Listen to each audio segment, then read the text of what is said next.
Before you press play, take a deep breath. What you're about to hear isn't just a story. It's a wound that learned how to speak. If you've ever loved the wrong person, if you've ever stayed when you should have run, this story will feel like a mirror. Subscribe to the channel, because every week we uncover truths most people are too afraid to tell. Stories of betrayal, awakening, and the quiet power of starting over.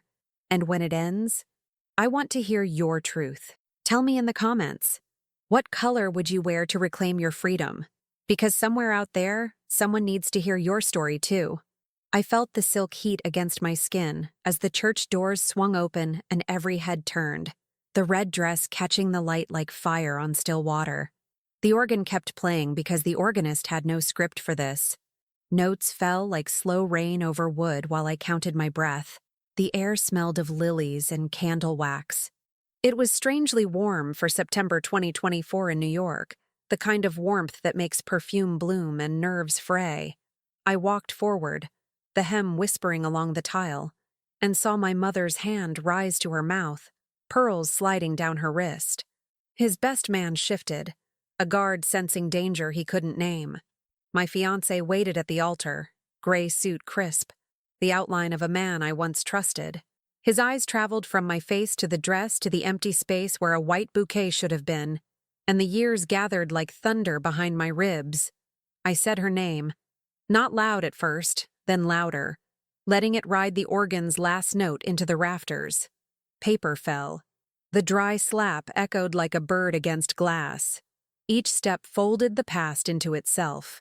The apartment in Astoria with the low ceiling and the leak that returned every rain. Winter 2019 when we boiled water for warmth and called it romantic. Tacos on Steinway Street at midnight. His shoulder against mine while the city exhaled steam and secrets. The first crack had seemed harmless. A Sunday in 2021 when I came home early with coffee and heard him say my love into the phone with a softness he rarely gave me. He smiled when I walked in, said it was a nervous client moving to Boston.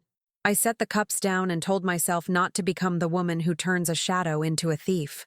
That forgiveness tastes metallic now as I pass a flower girl staring at me, still believing weddings are spells that always work. 2 weeks earlier, the seamstress pinned white silk at my hips and told me to breathe. My phone buzzed face down on the chair. The message waited like a door left ajar. I think we need to talk. I know about him. A stranger's profile, one photo, no followers. I read it until my pulse turned cold. I didn't answer. I told myself jealous people invent storms to ruin clear skies. We were a public couple with a public date. Easy prey. For 3 nights I barely slept, the bed tilting like a ship drifting into fog. He lived easily in fog. Warm hand on my shoulder, soup when my throat hurt. Lists of therapists in 2022 when work crushed me. He never slammed doors, never shouted. His violence was quiet, a slow rearranging of furniture until my world matched his. I stopped going out with friends to save for the venue. I skipped weekends with my brother. I turned down a job in Philadelphia because he said distance would kill us. He cried when I told him, and I felt cruel for wanting more. Stay, he said. Yes, I said. That word still clinks around my heart like a chain I had learned to love. The other phone wasn't hard to find. He taught me to clean well and leave no trace. It waited in a shoebox behind cedar-scented sweaters. 4 nights before the wedding, at 2 a.m., the building asleep, the city humming blue beyond the glass. I found it. My hands shook so badly I had to sit on the floor. The screen lit my face. The messages were ordinary in the way that hurts most. Check-ins, emojis, tired jokes. A voice note. I'm sorry, I can't leave her yet. Her reply, do you love me or the idea of me?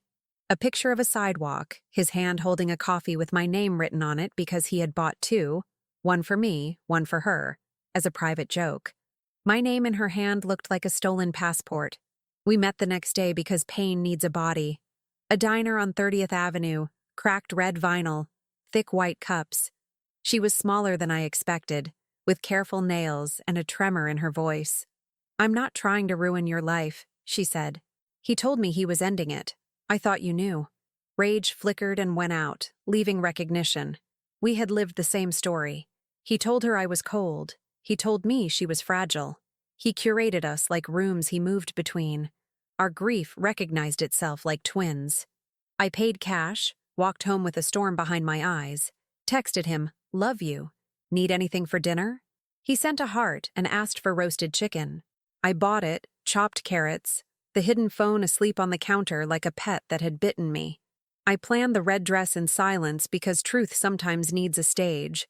I didn't want a kitchen fight or a car confession. I wanted the lie to die where it was born, in front of witnesses. At 3 a.m. the night before, sirens slid along the windows. The cat on the fire escape stared like a judge. I held the dress to my chest. It wasn't couture. It was mine, hemmed by an old woman who only asked, "Are you sure?" I wasn't sure of anything except that I would not vow myself to fiction. When the car stopped on 31st Street, laughter fluttered on the church steps, the bright kind that belongs to people who still believe programs run on time.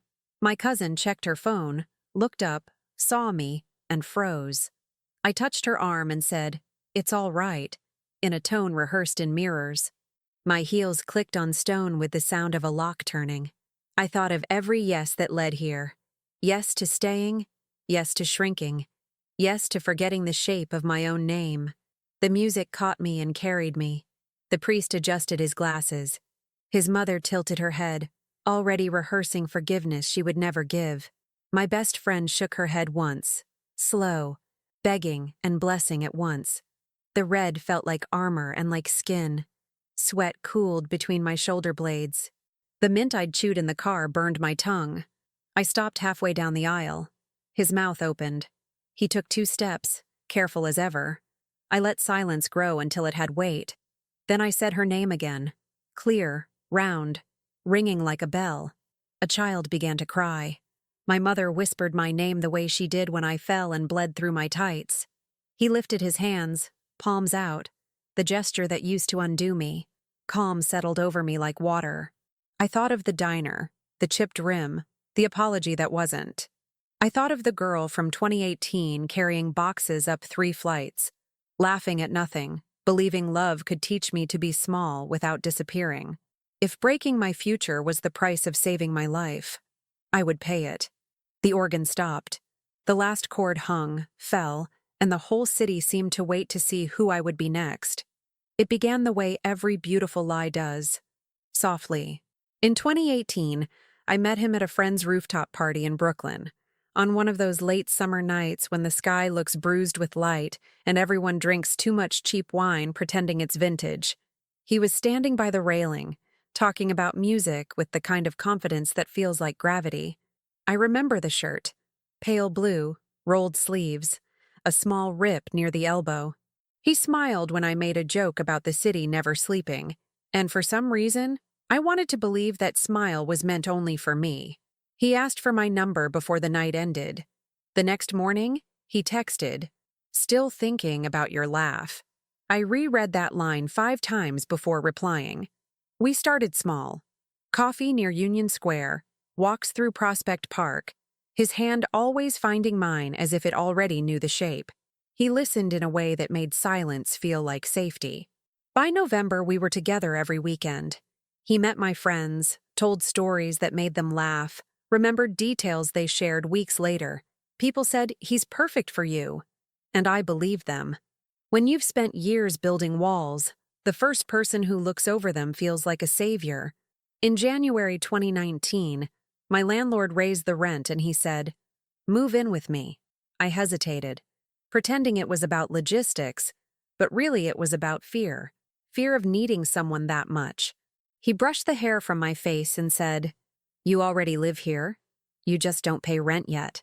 I laughed and said yes. We signed the lease together. The first night, we slept on a mattress on the floor because the bed hadn't arrived. We ate takeout noodles, shared a bottle of wine, and made plans for everything we thought we deserved. He told me he wanted to open his own design studio. I told him I wanted to finish my degree. He said, "We'll do it together." It was simple at first. Mornings with burnt toast, shared showers, long nights with Netflix flickering across our faces. I kept a toothbrush in a cup beside his. He bought a second coffee mug shaped like a cat because I'd once said it looked funny. On Sundays, we'd clean the apartment to music, dance between the furniture, and pretend the world outside didn't exist. When he hugged me from behind, his breath warm against my ear, I thought I'd finally found something real. But love can disguise control as care. He started to help with my outfits, saying, "You look incredible in blue, but red feels too loud on you." He'd phrase it like a compliment, soft and persuasive. When I planned a weekend trip with my best friend, he said, "Of course go. Just call me before bed so I know you're safe." And I did, thinking it was sweet. He'd ask how much I spent on groceries, on shoes, on gifts. I told myself that was responsibility, not control. It's strange how easily love teaches you to apologize for things that never needed forgiveness. By the end of 2020, we felt like a team. I supported him when his father got sick. He supported me when I lost my job during the pandemic. We built routines out of uncertainty, morning jogs, shared grocery lists, long talks about the future while the world outside collapsed. He said, "We survived this year. We can survive anything." I believed him because I wanted to, because surviving felt like proof of destiny. That Christmas, he gave me a silver locket. Inside, there was a photo of us from our first trip to Boston and a small engraving. "Forever means choice." I cried when I read it, believing it was the purest thing anyone had ever said to me. I didn't realize how prophetic those words would become, that forever, for him, meant choosing whatever version of the truth served him best. In 2021, he started his design studio. Long nights, late meetings, new clients, all signs of ambition. I was proud. When he came home smelling like ink and coffee, I never questioned the extra hours. He said he was doing it for us, for the life we wanted. I stayed up making dinner, keeping the lights on until I heard his keys in the door. He'd kiss me on the forehead, tired but grateful, and I'd feel lucky to be the woman he came home to. But there were cracks I didn't want to name. The first was subtle, a forgotten detail about something I'd told him, a half-truth about where he'd been. Once I found a receipt from a restaurant uptown, a place he swore he hated. He said it was a client meeting. I nodded. Trust isn't built on truth. It's built on what we choose to ignore. By 2022, we started talking about marriage. His mother adored me. Mine said he seemed reliable, steady. We began saving for a down payment. Every time he talked about our home, my chest filled with warmth and fear in equal measure.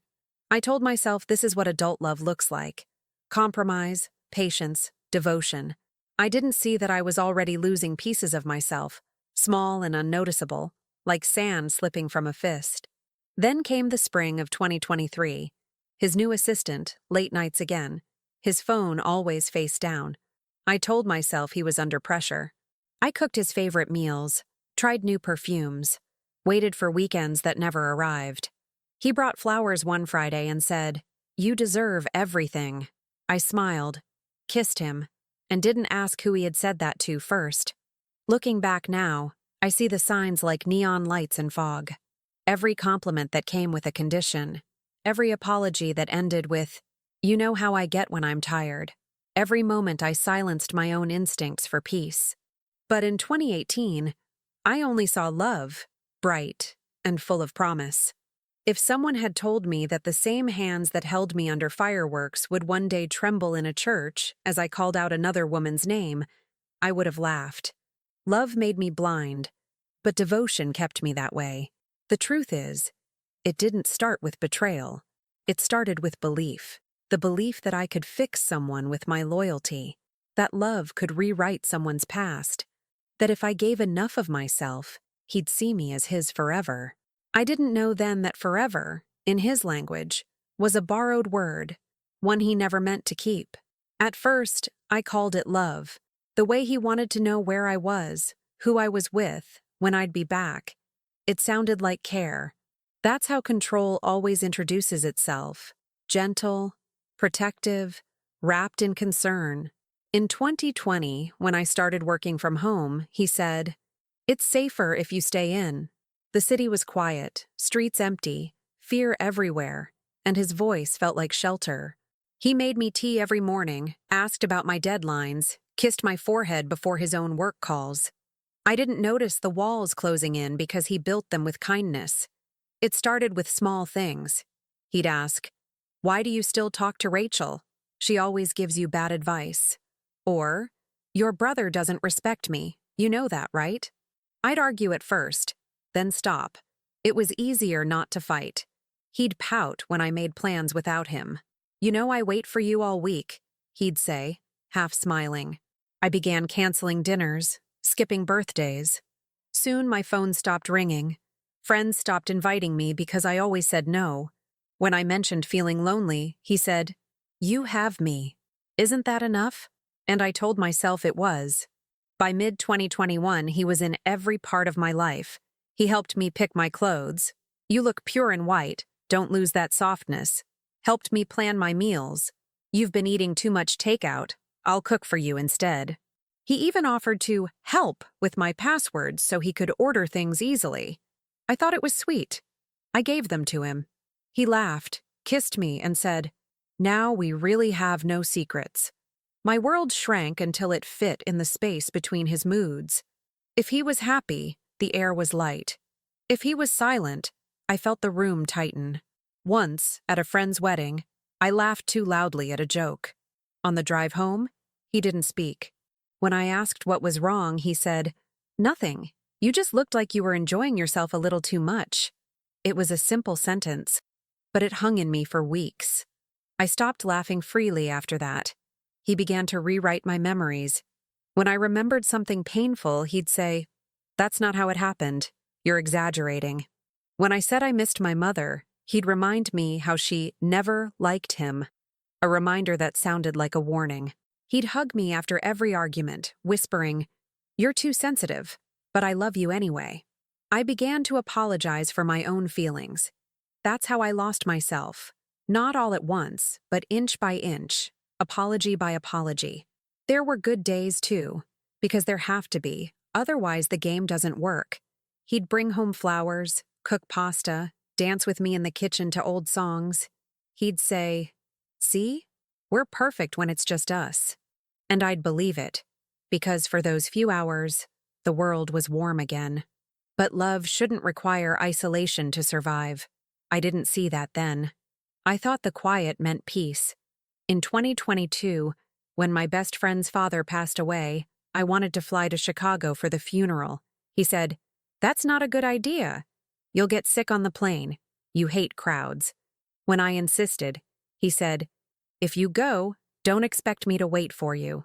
I stayed. She never forgave me. I didn't forgive myself either. That's when guilt became the leash he held. He started using money as another form of control. We opened a joint account, and suddenly every purchase required a justification. "Do you really need another dress? Why buy books when you have me to talk to?" I stopped buying things that made me happy. I told myself I was becoming mature, learning discipline. But really, I was disappearing, learning how to live small enough to fit inside his approval. Then came the apartment cameras. He said they were for safety after a package got stolen from the hallway. I didn't question it. But one night, while scrolling through the app on his laptop, I saw a new camera feed. One from our living room, angled at the couch where I worked every day. I froze. He walked in, saw the screen, smiled, and said, "It's just to keep an eye on things when we're away." I nodded, pretending it was normal. But from that day, I could feel the lens even when it was off. I stopped singing to myself while working. I moved slower, quieter. It's strange how surveillance becomes self-control when love demands it. By the end of that year, I barely recognized myself. My friends thought I'd changed. My family said I seemed distant. He said I'd matured. I stopped visiting my parents because he claimed they didn't respect our relationship. The last time I saw my mother before the wedding, she hugged me too long, as if she could feel something breaking under my skin. I told her I was happy. She didn't believe me, but she didn't push. Isolation doesn't feel like prison when you decorate it with love. He made my cage look beautiful. Dinners, kisses, promises. And I built the bars with my own hands, each one shaped by fear of losing him. I thought sacrifice was proof of devotion. I didn't understand it was the slowest way to disappear. Looking back, the signs were everywhere. The quiet phone, the shrinking circle, the way my laughter sounded like someone else's echo. I wasn't living. I was orbiting him. My world had become a single person's approval, and I called it love because admitting it was control would mean admitting I'd trapped myself. If someone had told me then that real love doesn't isolate, that it expands, breathes, and lets you exist, I might have listened. But I was too deep in the fog, too loyal to the version of him I wanted to be real. And when you're that far gone, you stop looking for exits until the fire starts, and the only way out is through the flames. By 2023, our relationship looked perfect from the outside. Friends envied us. My coworkers called him the dream fiancé. Polite, handsome, ambitious. On Instagram, our smiles were flawless, our captions poetic. People loved our photos. They didn't know that every picture was another layer of silence. Behind those smiles, my body was learning how to hold its breath. The proposal came that winter. A cinematic trap disguised as love. It happened during a family dinner. His idea. Candlelight. His mother's lasagna. Music playing from someone's phone. When he knelt, I felt every gaze like a hand on my skin. He said all the right words, the kind that dissolve resistance. You've made me better. I can't imagine a life without you. The room clapped before I even answered. My mother cried. I smiled, numb. I said yes because saying no would have made me the villain. That night, while everyone toasted our future, I stared at the ring on my finger and felt the weight of it like a shackle disguised as gold. The planning began immediately. He wanted a church wedding. For tradition, he said. His mother wanted lilies. His sister wanted a pastel theme. His father wanted to invite business friends. Every decision passed through his approval first. When I suggested something different, a small ceremony by the water, he laughed softly and said, "You always dream too small. Let's make it grand." I told myself he just wanted the best for us. Soon, the wedding became everyone's project but mine. I handled the details he didn't care about. Catering, playlist, bridesmaids' dresses. But every time I made a choice, he corrected it. "That's not your color," he'd say about the gown. "That photographer's too expensive. That song's too sad." Each correction felt reasonable on its own, but together, they rewrote me. By March, I couldn't tell which decisions were mine. The financial stress grew quietly. He insisted on a luxury venue, said his reputation depended on it. We drained our savings and took a small loan. "It's an investment in our happiness," he said. I signed the papers because that's what I always did. Followed. But at night, when he slept beside me, I'd stare at the ceiling and imagine running. Just running without telling anyone. Then I'd picture my mother's face, my friends' messages, the expectations, the applause. There was no version of my life that didn't involve him anymore. That was the scariest truth.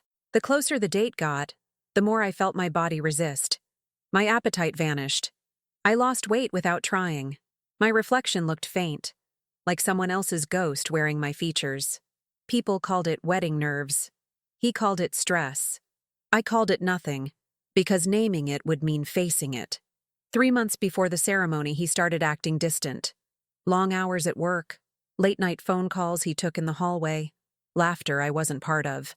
I asked once, lightly, who he'd been talking to.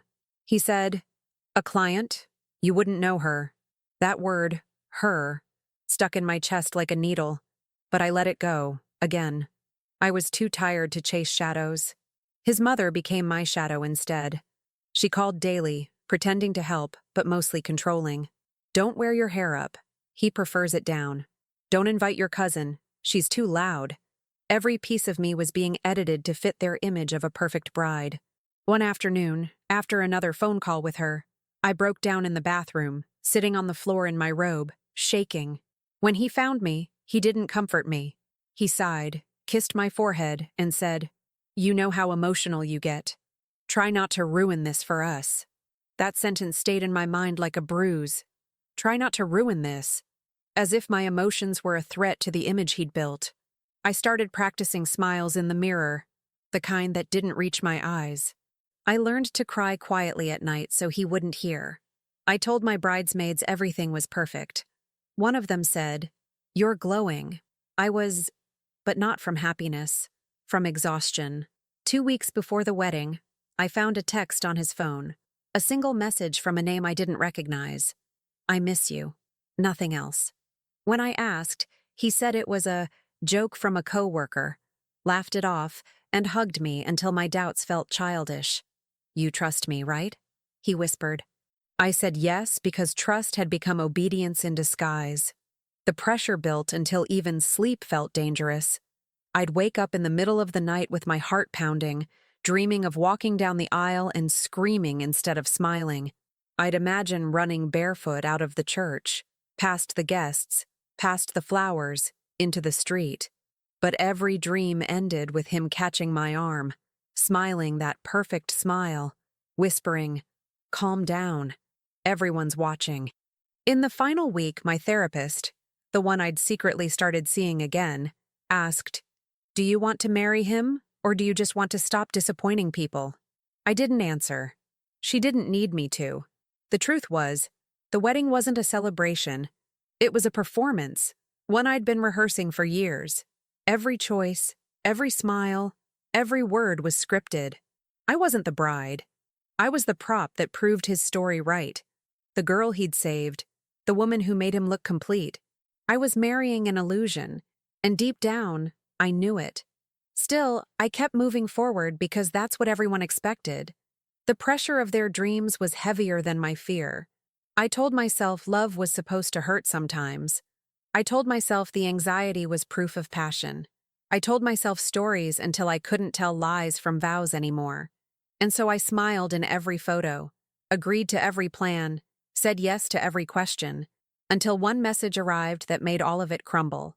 It was a Tuesday night, 6 days before the wedding, when everything started to crack. I was sitting on the couch surrounded by ribbons, invitations, and half-empty boxes of wedding favors. The TV was on, some romantic movie playing low in the background, the kind that promises everything I had spent my life chasing. My phone buzzed once, then again. I ignored it at first. Everyone had been messaging me lately. The florist, the bridesmaids, my mother, the photographer. But when it buzzed a third time, something inside me told me to look. The message was from an account I didn't recognize.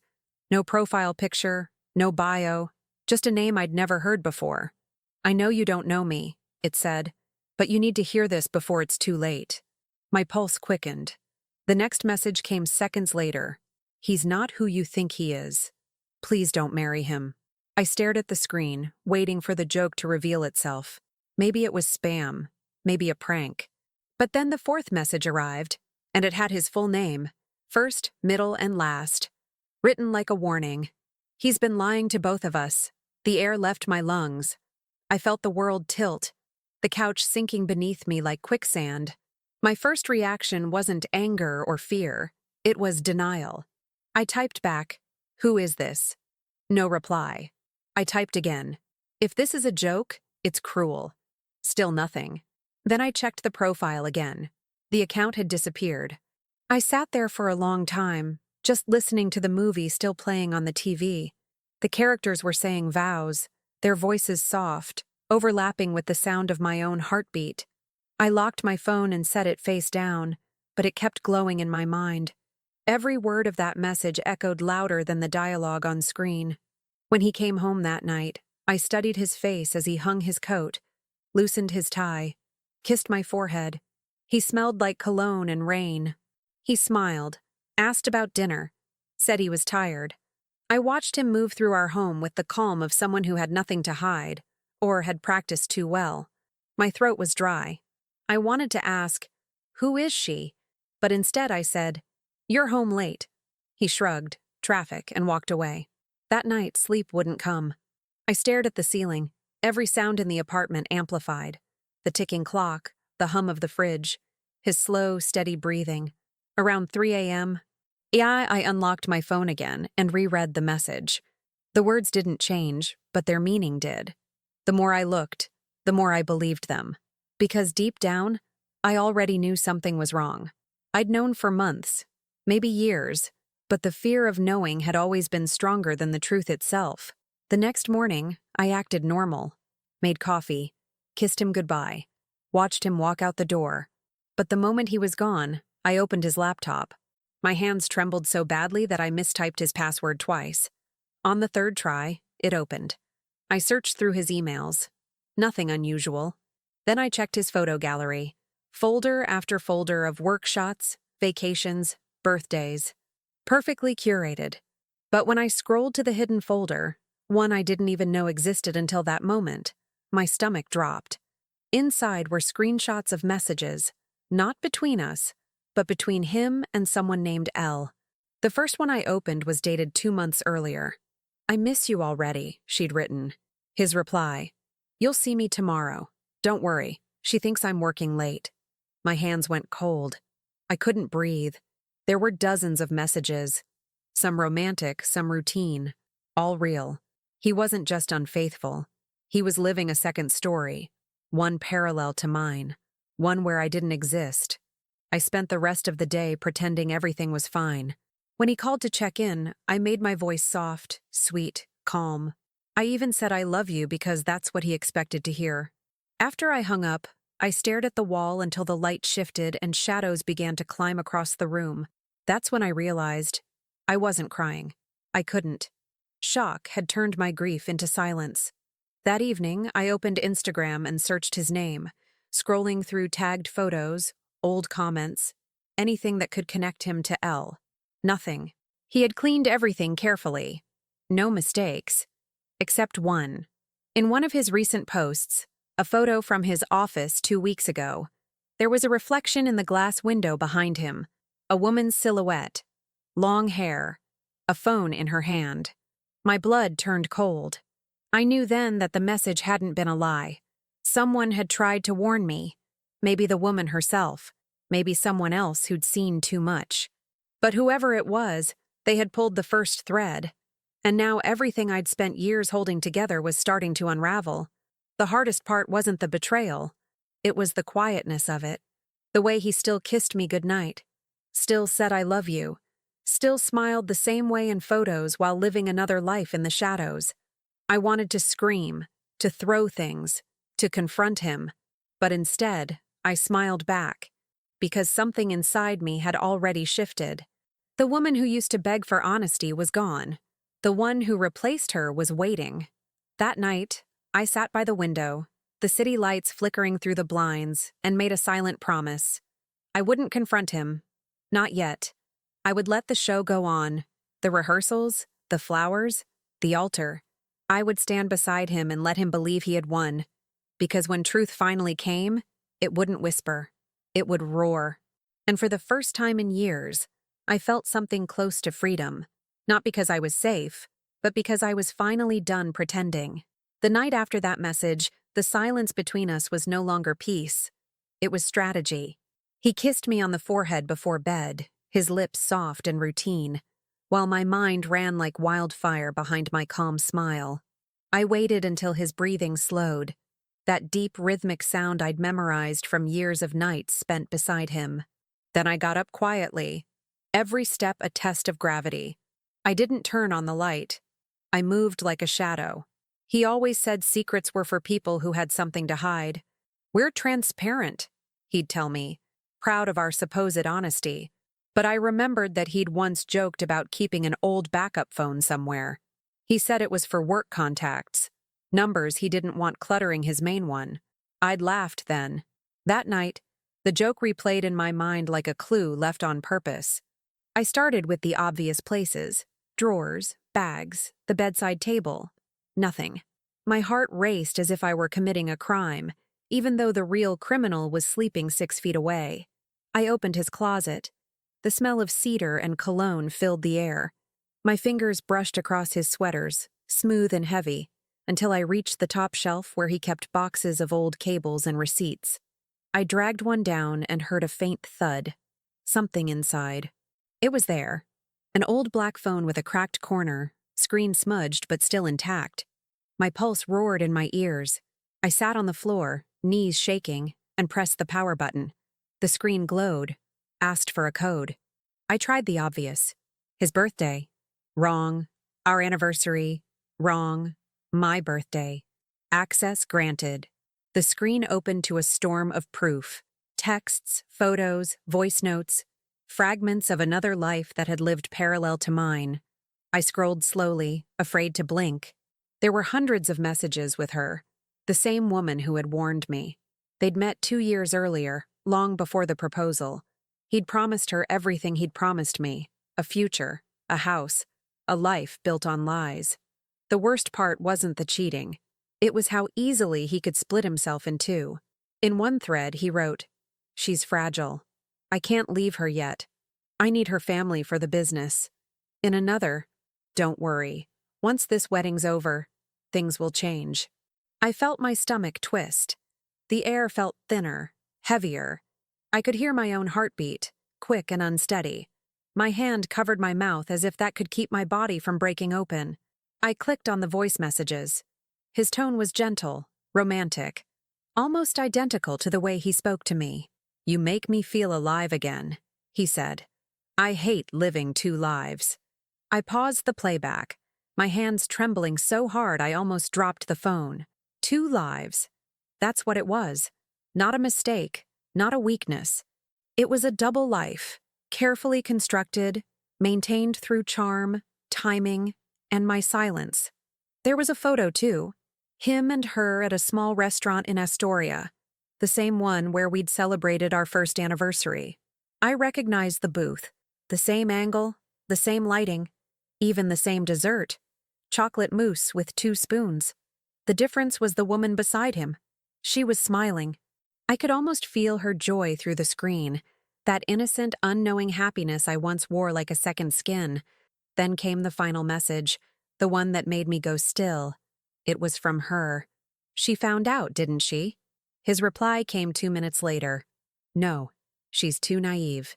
She believes everything I say." My vision blurred. I didn't cry. My body went cold and mechanical. I put the phone down and stared at it on the floor, glowing faintly against the dark wood. For a long moment, I considered waking him, shouting, throwing it at him. But a voice inside me whispered, "Not yet." I turned the phone off and hid it under my pillow. I lay beside him, staring at the ceiling.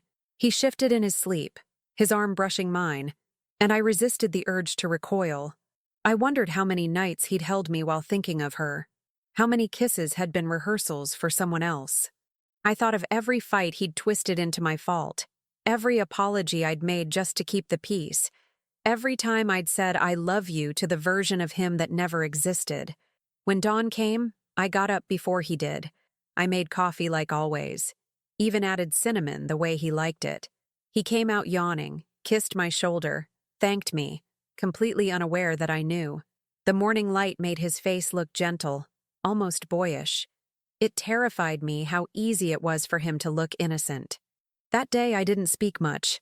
He thought I was anxious about the wedding. He said, "You'll feel better once it's over." I nodded, but inside, something was shifting. For the first time in years, I felt my power returning, not in anger, but in silence. I wasn't going to leave. Not yet. I wanted him to stand in front of everyone he had fooled and see what truth looks like when it walks down the aisle wearing red. That night, I put the phone back exactly where I'd found it. The same box, the same position. I didn't want him to know. The secret would stay buried until it was time to dig it up, not as evidence, but as fire. Lying beside him that night, I finally understood that betrayal doesn't just break you. It reshapes you. It forces you to choose between madness and clarity. And clarity, once found, is irreversible. I stared at the ceiling until morning, rehearsing what I would do, what I would say, how I would end the story he thought he owned. Because he had written the script, yes, but he'd made one fatal mistake. He had forgotten that even in a play, the actor can change the ending. The morning after I found the hidden phone, I woke up before sunrise and stood by the window watching the city come alive. The streets below glowed faintly, taxis crawling like slow fireflies. He was still asleep, his hand resting where my waist used to fit perfectly. I watched him breathe and thought, "You have no idea."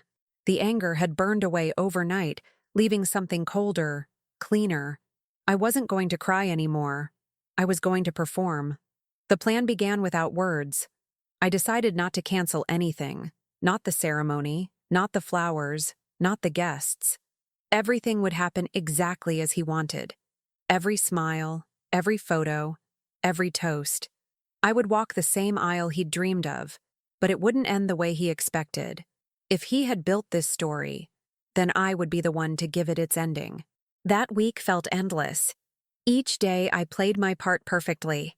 I laughed at his jokes, sent thank you messages to vendors, rehearsed my vows in front of the mirror. At night, I listened to him breathe and memorized the rhythm of his lies. Every moment was theater. He was the audience and the actor both, unaware that the script had already been rewritten. I started keeping a small notebook in my purse, pretending it was for wedding details. Inside, I wrote everything I remembered from the messages: dates, places, names, fragments of sentences that had once broken me. It wasn't revenge I wanted. It was clarity. I needed to see the truth in ink, not emotion. When I looked at the list, it felt like reading the obituary of the woman I used to be. My mother called every night that week. She could sense something was wrong, the way mothers always can. "You sound distant," she said. I told her I was just tired.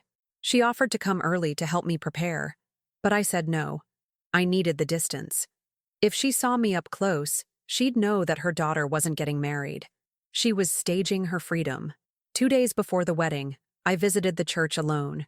The doors were unlocked, the air heavy with dust and incense. I walked down the aisle slowly, my footsteps echoing.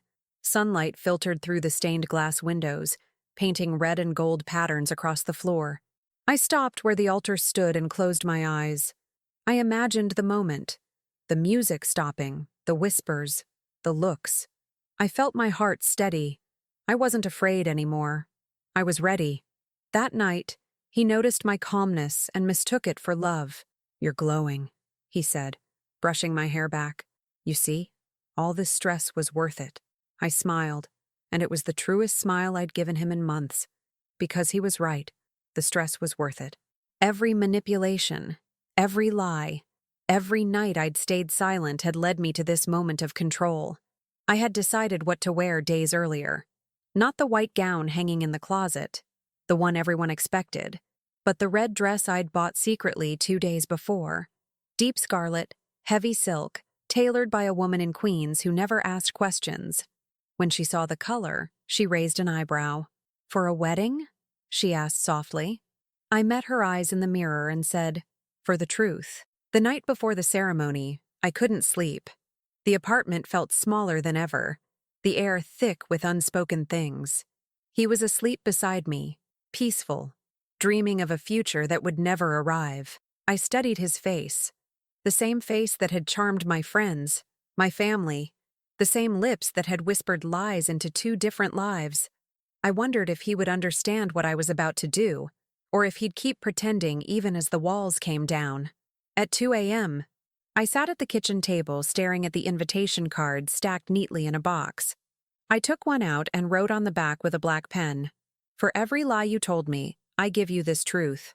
Then I folded it and slipped it into his jacket pocket hanging by the door. I didn't sign my name. He'd know. When dawn broke, I got dressed quietly and went to my mother's house. She was still asleep, but I went straight to my old room.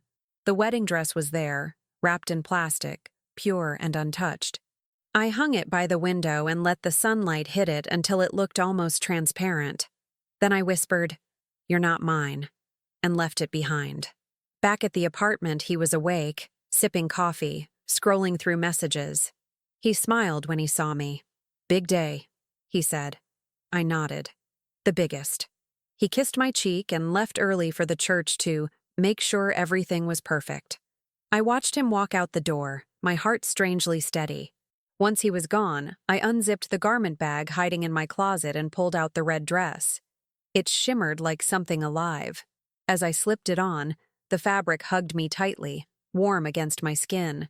I looked in the mirror and barely recognized myself. The girl in white was gone. The woman in red had taken her place. When I stepped outside, the city was alive with noise. Horns, footsteps, laughter. It felt almost poetic, like the world had decided to wake up with me. The cab driver didn't say a word when I gave him the church address, but I caught him glancing at the dress in the mirror. I smiled faintly, let him wonder. As the church came into view, I felt no fear, only focus. Every detail played in my head like choreography. The silence, the name, the moment his mask would finally crack. I could already see it.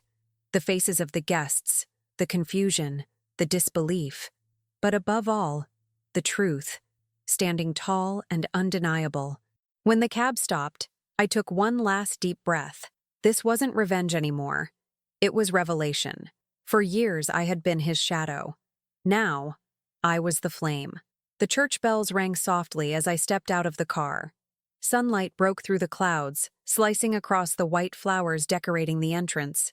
Guests were already inside, chatting, laughing, completely unaware that the story they had come to witness wasn't a wedding.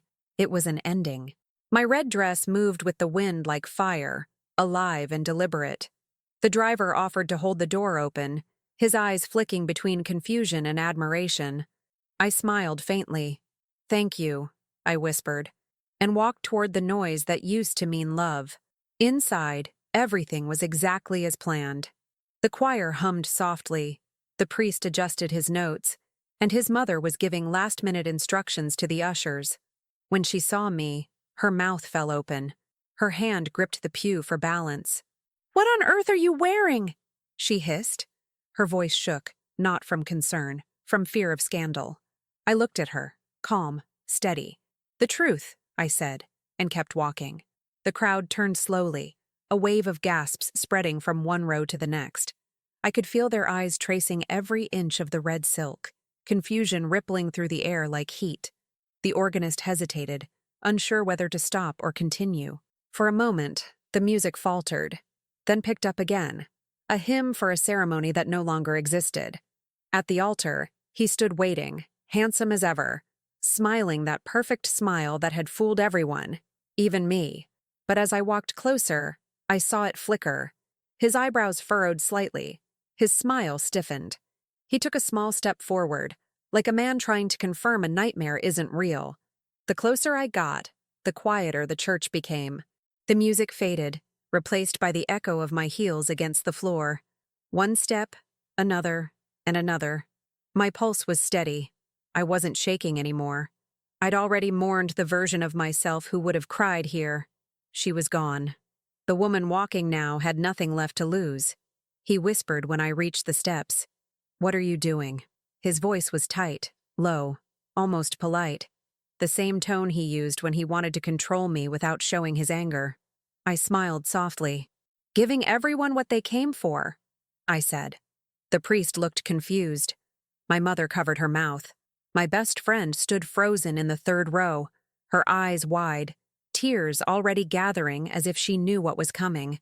I turned toward the guests, took a deep breath, and let her name fall from my lips. At first it was barely a whisper. "Lena." A murmur rippled through the crowd. I said it again, louder. "Lena." And again, this time, my voice ringing through the church rafters like a bell. The air went still. The sound of the name hung heavy, undeniable. He blinked, pale, frozen in place. I could see his jaw clench, his hand twitch at his side. But he said nothing. "She wanted me to know," I said, my voice calm, almost serene. "She warned me. But you wanted an audience." I turned slightly, my gaze sweeping over the faces watching, wide-eyed, breathless. "So here it is." He stepped closer, his whisper now sharper, desperate. "Stop this. Not here." "Why not here?" I said softly. "This is where you brought me to lie." The silence that followed was absolute. You could hear the hum of the lights, the faint rustle of someone's dress in the back row. He looked at me the way a man looks at a fire he can't control, both fascinated and terrified. I reached into my clutch and pulled out the folded piece of paper, the same one I had slipped into his jacket 2 nights before. I opened it slowly, the sound of the paper breaking the silence. "For every lie you told me," I read aloud, "I give you this truth." I looked at him then, straight into his eyes. You don't love me. You never did. You loved the way I made you look. His lips parted. This isn't the time. It's the only time, I interrupted. My voice echoed louder than I expected. The red fabric caught the light again, shimmering like blood and victory all at once. You wanted a perfect bride, and now you have a real woman. Congratulations. Gasps broke across the pews. Someone whispered my name. My mother was crying. The priest had lowered his hands, helpless. He tried to say something, but I raised mine. It's okay, Father, I said gently. There's no sin in telling the truth. He took another step toward me, his voice trembling now. Please stop. We can fix this. Whatever you think you saw. Don't, I said. Don't insult me one last time. For a moment, everything stood still. The light, the sound, the air. Then I turned away from him, facing the stunned faces of the guests who had come to celebrate a love that never existed. You all came to witness a promise, I said. So let this be one. I promise myself I'll never again mistake control for care. I promise I'll never again wear white for someone who built his life in lies. The priest whispered my name, asking me to step aside, to breathe, but I was already breathing for the first time in years. I took one final look at him, his eyes wide, his confidence shattered, and said quietly, "This was your masterpiece. I'm just giving it the ending it deserves." Then I turned, my heels clicking against the marble, and walked out of the church. The doors swung open, light pouring in like judgment. Cameras flashed, guests murmured, but I didn't look back. Outside, the air was sharp, cold, alive. I felt the wind catch my hair, lift it from my shoulders, as if the city itself was exhaling for me. The red dress clung to my legs, heavy with silk and closure. I stood on the steps, the sound of the church fading behind me, and for the first time in years, the silence wasn't heavy. It was holy. The sound followed me out of the church. Gasps, whispers, a distant echo of my name shouted by someone who didn't know what else to do. The moment the heavy wooden doors closed behind me, the noise inside became muffled, like a storm underwater. I stood at the top of the steps, my chest rising and falling, the wind lifting the edges of the red dress. The city moved around me as if nothing had happened. Cars passed, horns blared, a child laughed somewhere down the street. The world kept turning, completely indifferent to the wreckage I'd just left behind. Then I heard the doors swing open behind me, my mother's voice trembling. "Please wait." I turned slowly. Her eyes were wet, her makeup ruined, but there was something else there too. Relief. She didn't say, "Why did you do it?" She didn't need to. She just reached for my hand and whispered, "Let's go." We walked to the car in silence. Cameras clicked from across the street. Guests, photographers, maybe even strangers who had wandered by and found a scandal worth capturing. I didn't care. My mother's grip was firm, grounding me in a reality that finally made sense. She didn't speak until we were inside the car. The door closed, the noise fading into distance. Then she said, "I knew." Her voice broke a little. Not the details, but I knew. I looked out the window. The city blurred into streaks of light and movement. My hands were still trembling, my heart pounding as if I'd run for miles. "I almost didn't do it," I said quietly. "I almost went through with it." She nodded. "That's how they win. They make you afraid of your own truth." At a red light, I saw my reflection in the glass. The red silk clinging to my body looked almost alive, like it was breathing with me. My lipstick had smudged, my hair was undone. But my eyes, they were steady. For the first time in years, I recognized the woman looking back. When we reached her house, she made me tea the way she always had when I was a child. Too strong, too sweet. The smell of chamomile filled the kitchen. She sat across from me, neither of us saying much. The silence wasn't heavy anymore. It was sacred. A soft ache lingered in my chest, but beneath it was something cleaner, sharper. Peace. That night, he called. 15 missed calls, then 20. I didn't answer. The messages came next. Angry at first, then pleading, then quiet. "You humiliated me. You don't understand. We can fix this. I love you." I turned the phone face down and let it buzz until it stopped. For years, that sound had owned me. Now, it was just noise. The next morning, I woke to headlines online. Photos of me leaving the church in red, headlines dripping with curiosity and judgment. Runaway bride in crimson. Scandal at St. Patrick's. Some articles speculated betrayal, others madness. People I hadn't spoken to in years reached out, half gossip, half concern. I didn't read any of it. I didn't owe the world an explanation. My story didn't belong to their entertainment. Days passed like fog. The adrenaline drained slowly, replaced by exhaustion. I slept for 12 hours straight, woke up hungry, then cried without warning while brushing my hair. Healing isn't cinematic. It's clumsy, uneven, full of small quiet moments where your body remembers pain even when your mind wants to move on. A week later, I returned to the apartment to collect my things. He was there, sitting on the couch, wearing the same gray suit he'd worn at the altar. He looked smaller somehow, deflated. When I walked in, he stood quickly, his voice soft, rehearsed. "You've made your point. Can we talk?" I looked around. The walls that once felt safe now felt suffocating. The air smelled like lies, like all the words that had lived here unspoken. I didn't sit. "There's nothing left to talk about," I said quietly. He followed me as I packed. "You destroyed everything," he said. I zipped my suitcase. "No," I replied. "I ended it before it destroyed me." He laughed, a dry, brittle sound. "You'll regret this." "I already did," I said, meeting his eyes. Every day I stayed. When I left, he didn't stop me.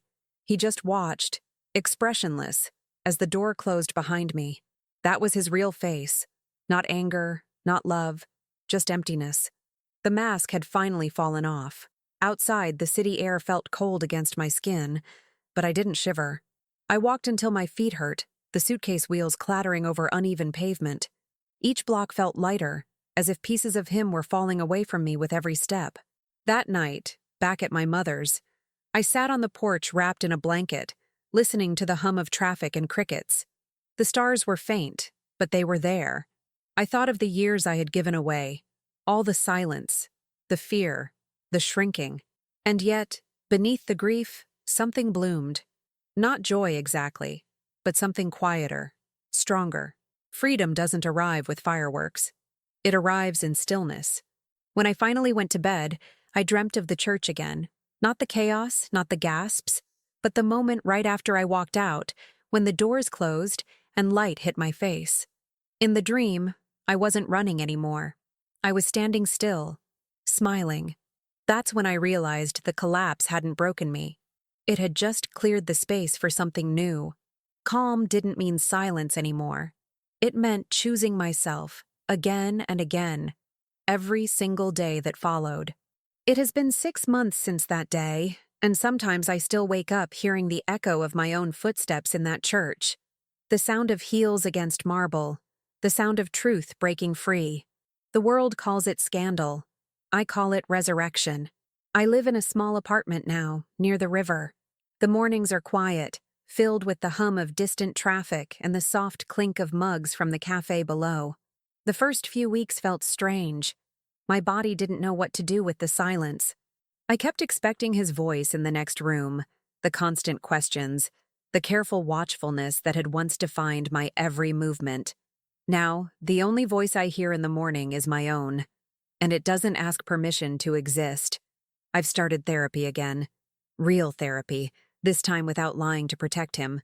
My therapist once said that people who leave controlling relationships don't crave love at first, they crave air. That's true. For months, all I wanted was to breathe without fear of disappointing someone. I learned to walk slower, to eat without rushing, to sit on the floor with sunlight on my skin and feel that it belonged to me. Healing didn't look like triumph. It looked like survival done gently. There are moments when memories sneak in. A song we used to dance to, a place we used to go. They sting, but they don't own me anymore. I no longer rewrite the past to make it prettier. I accept it for what it was. A classroom built from pain.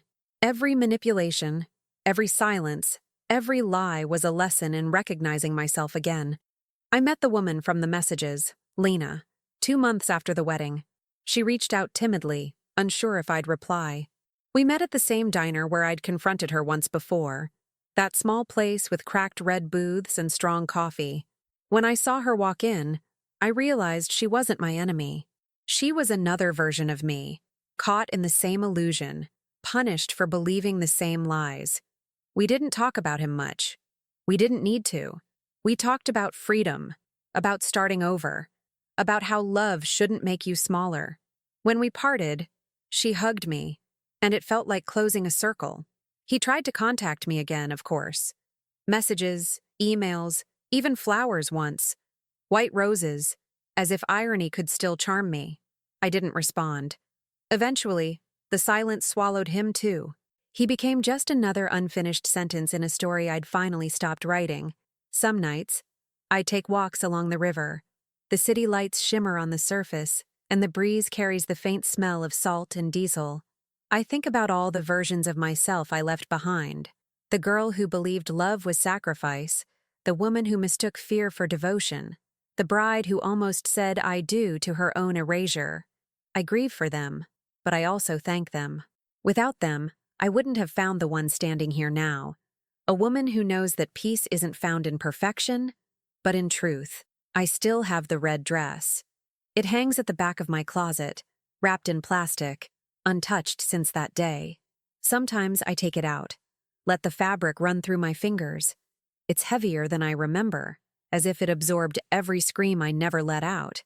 But it's beautiful, more beautiful than the white gown ever was.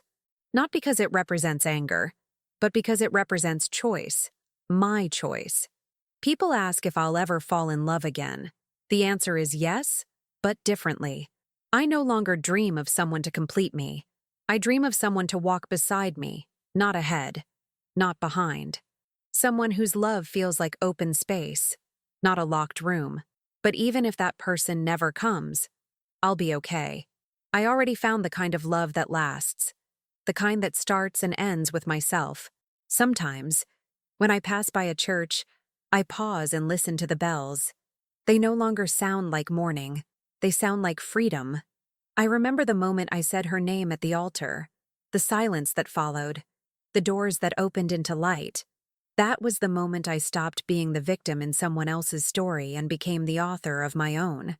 If I could speak to the woman I was that morning, the one who still believed wearing red was madness, I would tell her this: you didn't ruin anything. You revealed everything. Because love that hides in lies isn't love at all. It's fear wearing perfume. And when you choose truth, when you walk down the aisle in red, when you speak the name that burns, when you leave instead of begging to stay, the world won't call it bravery, but you will feel it, deep in your bones. And that feeling, that quiet peace that follows the storm, that breath that belongs only to you, that is what liberation truly sounds like.